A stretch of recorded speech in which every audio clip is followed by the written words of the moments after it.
我们今天在执行这样的一个盛事上面，是否能够帮助得到十类的这个众生？老大的精神当然是教育，所以办一场普渡下来，教育的是谁？是我们这些人类，还有呢，无形众生其实也会被教育到。欢迎大家来观赏增源频道。那今天我们访问这个增源班长。那今天正好是新逢我们的中元普渡的这个盛事啊。那我们经常就是在这个按照观音老大的这种法普渡一切的这个众生。那我们今天在执行这样的一个盛事上面呢，是否能够帮助得到十类的这个众生，做到这个功德无量的这种方向？那因为在这个中元节，其实在修行者啦，还有在这个我们这些法界上面是蛮重要的一个盛事，所以我觉得是在增源宫这边，我们不断是说自己在做修行的时候，那也是回馈所有众生，能够把观世音菩萨还有许多的高我在增源这边把所有的法能够传出去的一个很好的一个时机。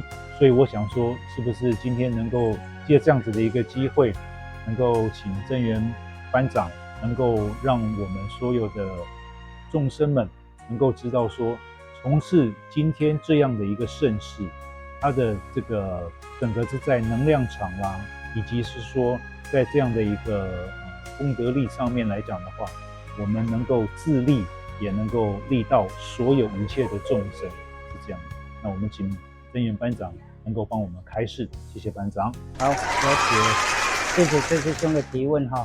刚刚崔师兄的问题里面包含了一些名词，非常多的名词，那可能很多人对崔师兄用的这些专业的名词会比较没有办法理解，没有办法理解的部分呢，我能提的我就提出来，没有办法提的，各位有听到不理解的，再去Google一下。比如说像刚刚有一个关键字叫十类众生，到底是哪十类？我这边就不解释。那普渡的原意是，它的故事是由上古传下来的，由目连救母开始。他打破了地狱门，那些众生就跑出来了。那跑出来，他就要普渡去，因为他妈妈也是属于恶鬼道之一嘛，所以他为了救一个妈妈，为了让他妈妈吃饱饭，他就大开方便门，让所有恶鬼道的众生都能够吃饱，所以才会有普渡这件事慢慢流传下来。那这个当然是传说之一，那后面呢，不管佛教道教都会衍生很多或者附加很多的传说下来，而演变成今天的普渡，这么多的仪式，这么澎湃这样子。然后呢，在增源这边会跟别的地方不一样，不一样的地方在哪里？在增源的精神，老大的精神当然是教育，所以办一场普渡下来，教育的是谁？是我们这些人类，还有呢，无形众生其实也会被教育到。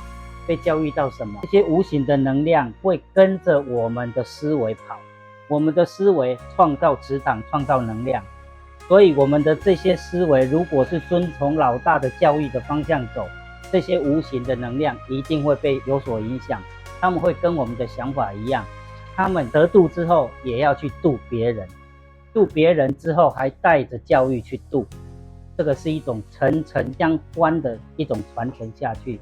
所以老大为什么要注重教育这一块？你没有用教育，你没有办法去教化众生，众生难教，所以以身作则去做。包括我们普渡为什么要这么隆重做这些仪式的目的在哪里？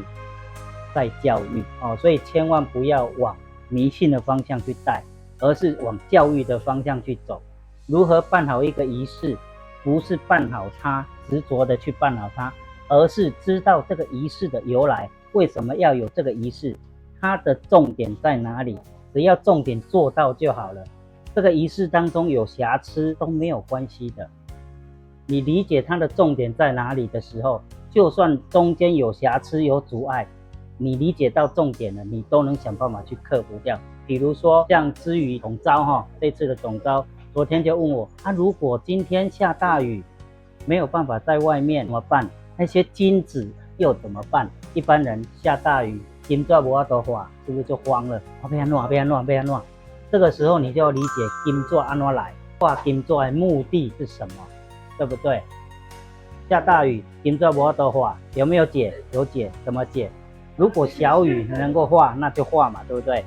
烧金纸的目的是它热的能量跟金属的能量，让法界众生去共同持有嘛。好，那既然知道这个原理，今天小雨可不可以画？一样可以画。那如果今天用到最差的状况，下大雨，完全没有办法画金纸的情况下，室内又不允许画金纸，怎么办？既然知道众生要的是它的热能，所以你可不可以打包，用黑色垃圾袋打包，丢到垃圾车去？垃圾车载到哪里去？载到焚化炉去？可不可以焚化炉变成金炉？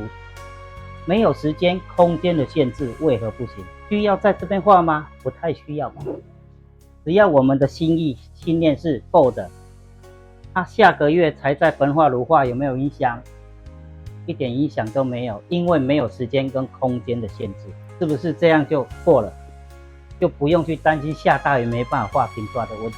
第二个问题，你的贡品摆的这么齐全，结果下大雨没办法去走那个仪式，或者我们之前都有外面跳钟馗，里面主祭，外面跳钟馗，这跳波斗功这件事情，对不对？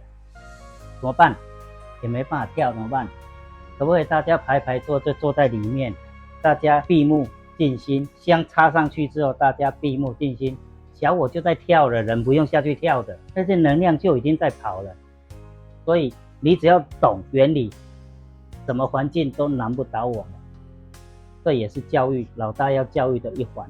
以上，谢谢。拍拍手，感谢真元班长，能够让我们知道很多，除了事项上面，还有这个法理上，真元就是走所谓的教育，真真实实的教育我们的肉身，以及教育无量无边的众生群们。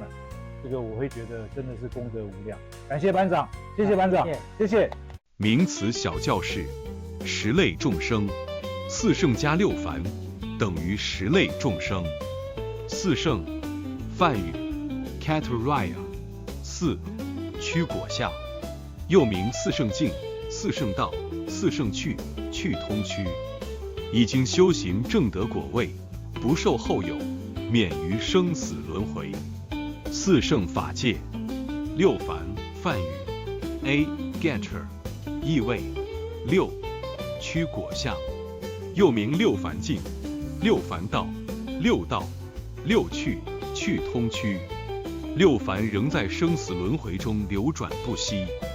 10类众生又是哪10类？佛教天台宗术语将所有众生分10种界，分别指诸佛法界、菩提萨埵、辟支佛、阿罗汉、天道、人间、阿修罗、旁生、恶鬼和地狱法界。前4者称为4圣，后面6者称为6凡，合称为4圣6凡或6凡4圣。我们今天的解说到这里，感谢您的聆听。非常感谢您的观赏，喜欢我们的影片，欢迎开启好运4重奏，点赞、分享、订阅以及开启提醒小铃铛。感谢您的观赏，我们下次再见。